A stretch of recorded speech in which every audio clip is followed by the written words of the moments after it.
Le 21 mars 1963, la prison d'Alcatraz ferme définitivement ses portes, après 29 ans de bons et loyaux services.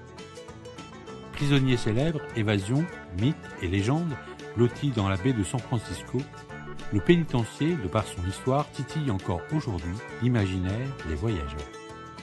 Fait surprenant de premier abord, durant un temps, Alcatraz était l'un des rares pénitenciers des États-Unis à proposer des douches chaudes à ses prisonniers.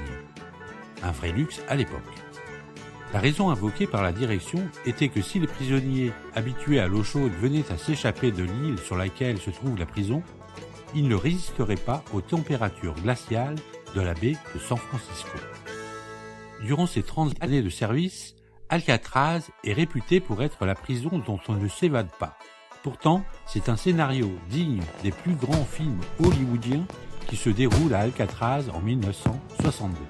Après plus d'une année de préparation, 3 prisonniers, Frank Morris et les frères John et Clarence Handlin, s'échappent de la prison grâce à la fabrication d'un radeau de fortune sans laisser de traces. Personne ne sait si les 3 évadés ont réellement réussi à se faire la belle, ou s'ils sont morts dans les eaux glacées du Pacifique. Mais certains détails viennent alimenter les théories les plus folles.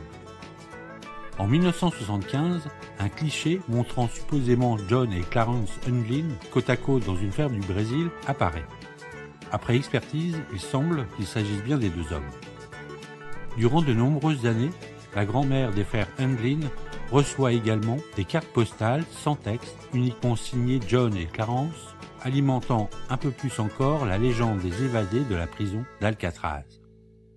Étonnant, non ? Revenez rapidement nous voir. À bientôt.